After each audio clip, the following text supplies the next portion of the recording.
Então, senhores, vamos lá. Então, eu vou fazer aqui um vídeo diferente aí na questão do videogame. E temos, eu vou fazer uma análise sobre o jogo Shadow Madness, né?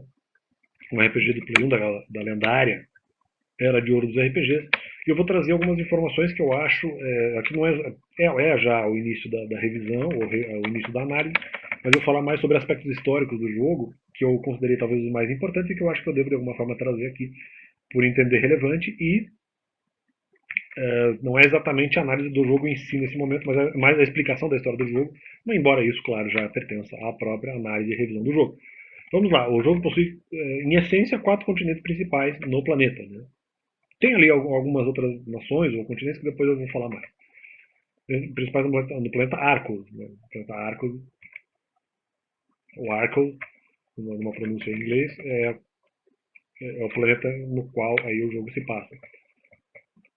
É, De certa forma, haveria um quinto continente, que eu já vou, aqui vou falar de 4 continentes principais, mas tem um quinto continente que ele é subterrâneo, né, chamado Wilder. Mas o que na verdade simboliza praticamente outro mundo. Né? Ele também tem ali algumas nações que ocupam essa Wilder, que são ali porções de terra abaixo da terra da superfície, vamos dizer assim. Então, os 4 continentes acima da superfície, né, chamam-se Calestra, Siltheria, Dantir e Irumel. Ou Calestra, Siltheria, Dantir e Irumel numa linguagem mais simples. O mundo é caracterizado por rompimentos sísmicos que levam, eventualmente, os continentes a, a se movimentar, né, a alterar sua posição ou mesmo separarem-se uns dos outros. Em algum momento eles recebem alguns sinais vamos dizer, avistamentos extraterrestres no planeta. E uma das raças do planeta, peraí, os Gadgeteers, que na verdade eles são meio seres que eles têm ali, eles são seres meio bioorgânicos, eles têm um pouco de máquina, mas eles também são um pouco biológicos, aparentemente. E há outros que não são talvez totalmente Gadgeteers, que são meio robôs, mas que também, alguns deles também possuem alguma, alguma biologia em si, não só a mecânica. Né? Então, uma das raças do planeta dos Gadgeteers, que eu vou chamar aqui, às vezes, uma tradução forçada de bugigangueiros ou bugigangas, né? Os Gadgeteers aparentemente também alienígenas. De alguma forma, eles descobrem como chegar a Arcos devido a essa vida extraterrestre também ter feito o mesmo, também ter chegado antes. Então, os Gadgeteers são seres extraterrestres. Né? Eles acabam atingindo a Terra de Arcos depois dessa forma de vida extraterrestre ter feito o mesmo. Então, os bugigangueiros, que eu chamo, se recusam a prover mais informações sobre tais antigos ocorridos. No caso, para a raça humana que ocupa Arcos, porque ali não são só os Gadgeteers, claro. Né, os seres que ocupam esse planeta. No mais, são seres humanos.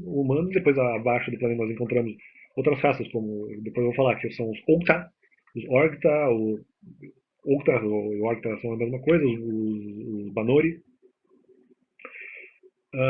Os Topari já são mais humanos, mas eles vivem, no geral, mais no subterrâneo. E por aí vai, eu tô com a minha toquinha aqui. Não ligue, não ligue a toquinha. Então, o Bujugangueiro ele se recusa a prover mais informações. Supostos alienígenas saem de Arcos devido a cataclismos aquáticos na região de Arumel, aonde eventualmente eles tinham descendido, né? E onde eles tinham se instalado. O que sobra de Arumel é apenas uma ilha, a chamada Ilha Carto, que depois inclusive é um local que nós acessamos no jogo. Ali eu vou talvez considerar mais ou menos ali a Ilha Carto, que sobrou, supostamente o que sobrou de Arumel. Depois Siltéria, totalmente. São os fatos do jogo. Né? Siltéria, que é um dos continentes, são totalmente separados geograficamente de Kelestra, né? Por conta desses abalos sísmicos e tudo mais. Muitos anos depois, os Topari começam a surgir como civilização. Raça pouco explorada no jogo em real, embora importante. Eles se estabelecem em Wilder, no subterrâneo, e prosperam por lá. Não diria que Wilder seja um continente exatamente, mas mais do que isso.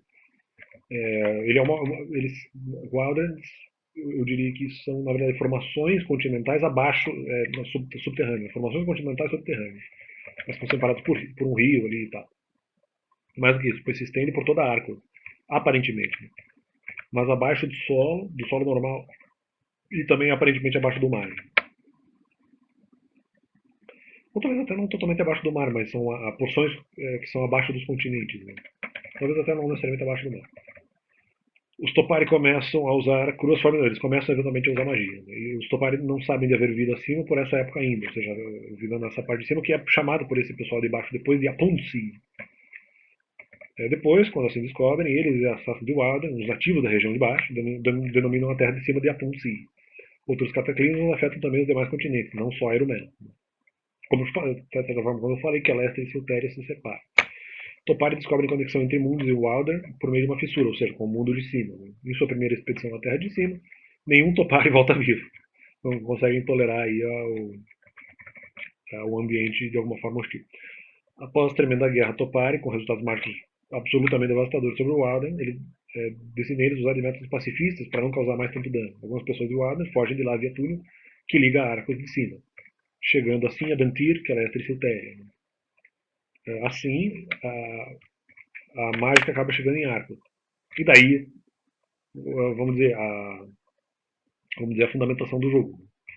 O jogo não começa daqui, mas é o que. Esse é um dos fatos mais importantes até da análise, porque é a partir daqui que o jogo. A partir dessa informação, que o jogo continua, mas é a partir dessa informação que o jogo na verdade se baseia. Né? No momento em que há esse atingimento da margem ao mundo de cima. Muitos anos se passam, muitos Topari são expulsos de Arcos. Eu chamo eles de Topari. Então, os Topari são expulsos de Arcos. Topari rebeldes permanecem em Arcos. Primeiros avistamentos de outras raças em Wilder, os Orcs e Banores. Outras civilizações humanas também surgem em Wilder. Porque esses Orcs e Banores, alguns dizem que supostamente eles são, vamos dizer, raças mágicas, né? Eles foram criados a partir de experimentos mágicos. Isso supostamente. Surgiram os seis magos em Arcos, ou seja, esses seis magos são não os seis magos que nós temos aqui do feriado ali, católico, cristão. Mas aqui são reis magos que eles são reis de nações e que possuem poderes mágicos. Né? Diferente de outras pessoas em Arcos, que Arcos é essa parte de cima, que não é o Wilder, e boa parte das pessoas não tem magia ou não usam magia com tanta proficiência como esses reis magos. E sendo eles descendentes dos primeiros reis rebeldes Topari, aqueles que subiram. Né? Essa linhagem, linhagens de sangue regraram em Arcos por 3 milênios. São as famílias Keras, Silther, Hellas, Silther, Undras, Metabolas e Dromia. Então começam a ocorrer as chamadas Guerras Magas. Com a Primeira Guerra Maga, visa-se determinar quem dominaria certos continentes, ou até porções de continentes. Né? Silther e Undras lutam nessa Primeira Guerra pelo continente à época chamada Imínia. Essa luta, vamos dizer, é empreitada por ambos os lados com o objetivo de tomar conta desse continente chamado Imínia. E aí que está, Imínia, mas tem outras formas de escrever que o continente se chama de Eumínia. Né? Então, provavelmente deve chamar de Imínia ou Eumínia. Né? Eumínia dá a impressão que é mais o nome mais correto, mas enfim, mais de uma possibilidade. Ali no jogo vai haver as duas grafias. Né? A Segunda Guerra Maga continuou pelo mesmo continente com os mesmos inimigos, mas com Umdrash tomando a maior parte do território soteriano via armistício. Né? Então, no momento em que há um armistício, para que fosse feito esse armistício, Silter decidiu sacrificar aí parte do seu território. Como Kellas ajudou a Undras nessa guerra, Kellas acaba ficando com a maior parte do território agora conquistado por Undras. Então, na verdade, Undras não ficou totalmente bem na fita. O que Undras não toma levemente, mas não a ponto de fazer guerra contra Kellas. Ou seja, eles não gostam, mas eles acabam meio tolerando assim. Talvez um pouco porque Kellas entrou numa guerra que eles não tinham obrigação de entrar. Né? E Undras é uma guerra que eles, na verdade, queriam ter feito já desde o começo contra Silta. Então, talvez por isso, se isso de alguma forma justifica a conferência de maior porção territorial a Kellas. Né? Concomitantemente, guerras tribais ocorrem em Wilder. Topari permanece neutro. Topari permanece neutro enquanto a guerra é promovida entre os Orcs e os Banuri. Qual é a raça Topari? Raça Topari. Permanece neutra enquanto a guerra é promovida entre os Orcs e os Banuri. Kellas faz um castelo, outros reinos começam a copiar. Primeiro, as aparições de guerreiros magos, eles são guerreiros, vamos dizer, de alguma forma, eles são uma categoria inferior aos reis magos, mas eles também ali têm poderes interessantes. Em disputas entre entre Emínia ocupada por Keles e Silteriano, nessas lutas entre Keles e Siltéria, na porção que eventualmente é ocupada por Keles, nesse continente de Emínia, ocorrem as primeiras aparições dos reis magos, dos guerreiros magos, que são, mas aí eles são já mais de exército mesmo. Em Walden, Ribanor clama as terras do norte, enquanto os orcs se aproveitam das terras do sul e as ocupam. Já em Walden, né? Se aproveitam do abandono das terras. Abandono não, tipo, um lugar que não há nada, não há ninguém chegou ali ainda, eles se aproveitam e ocupam as terras do sul. Os Topari permanecem com porções de terra a oeste de Walden e algumas ao norte também, ali mais ou menos onde é o território Banori. Isso eu já vou continuar essa parte da história. E daí volta ali na porção de cima, né? Na Terceira Guerra Maga, Undrash, Metabolas e Sutéria se juntam para repelir Keles de Emília. Lembra que Keles tinha tomado ali uma parte desse continente porque tinha ajudado Undrash. Né? Mas aí Undrash, nesse caso, se revoltou contra Keles, nesse caso. Drômia, que é outra região chamada de Fanoma, que é outra região também chamada de Fanoma, decide ajudar Keles e ao invés dessa união, consegue repelir a aliança dos outros três reinos unidos, ou seja, Keles e Fanoma, ou Drômia e Keles, né, acabam conseguindo repelir a invasão desses três reinos unidos, Undrash, Metabolas e Siltéria. Então o Emília é separado igualmente entre Undrash e Siltéria. Novamente, né, porque já era mais ou menos assim a separação anterior. Metabola jura vingança contra a Drômia, por atrapalhar na guerra contra Keles, ajudando a eles. Guerra entre Metabolas e Drômia prossegue por décadas aqui. A primeira batalha em que se vê conjuração de bestas para seu empreendimento, no caso de invocações, né, como dragões, gigantes, trolls, etc. Essa entre Metabolas e Drômia. Né. Tal guerra se torna imprática por serem dois países muito distantes um do outro. Sucede-se tudo isso por certa era de paz. Sucede-se tudo isso por certa era de paz, chamada Era Dourada. Cidades como Barley Grove, Forest Grove e Port Lockhart são construídas durante esse período. São ali praticamente as primeiras cidades do jogo, né? As primeiras cidades que nós visitamos. São construídas durante esse período. Só que aí que tá. Depois eu vou explicar mais algumas características dessa cidade, o que aconteceu e tal. Não é bem exatamente essa cidade que a gente exatamente visita, né? Ou não num estado normal. Mas vamos lá. Bargrove, Forest Grove e Portlock são construídos durante esse período, adicionando-se aquelas. Tirando Forest Grove, que daí a gente encontrará no estado normal. Mas as outras, depois eu explico. Durante esse período, adicionando aquela. Primeiro o Império Orc se estabelece, isso em Walden, né? Atinge-se acordos de paz com os Banori em Walden. Iniciam assim o Walden, a guerra do Orc-Banori. Conflito bastante violento. Ou seja, depois de ter feito o acordo de paz. Né? Que doideira. Em Arcos, Keles invade Dromia. O rei Dromano é exilado em Silter. Ou rei Dromiano, né?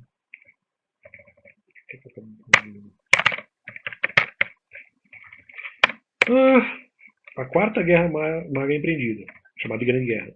A aliança entre Metabola, Silter, Undrash e guerrilheiros dormianos, novamente, contra Keles. Keles chega a ser invadido, mas a invasão é parada no Vale Crescente, né? Onde remanescem os Cavaleiros Gogarin. Se não me engano, é mais ou menos naquela região que eles remanescem. Ali seria perto da capital de Keles, né? Então Keles é invadido ali por 4 reinos, se não me engano. Aqui. Então, não reinos, porque os Dromianos não são exatamente um reino, né? Eles são alguns guerreiros que sobraram ali, formaram ali uma tropa e foram ajudar. Mais esses 3 reinos. Né? Então aí há um longo período de armistício, entre aspas, uma trégua temporária, até que Keles cai. Então Dromia é liberado do seu domínio abaixo de Keles, tornando-se novamente livre, porque Keles tinha dominado Dromia, né? E, poxa, não sei se eu escrevi isso, peraí.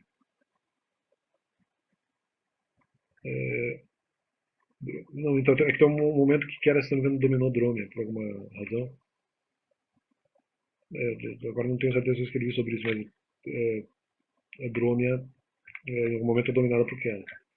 E daí ela se torna novamente livre, entre outros despojos conferidos aos aliados, nesse caso, aliados dromianos. Né? Dromia é liberado do seu domínio abaixo de Keles, tornando-se novamente livre, entre outros despojos conferidos aos aliados.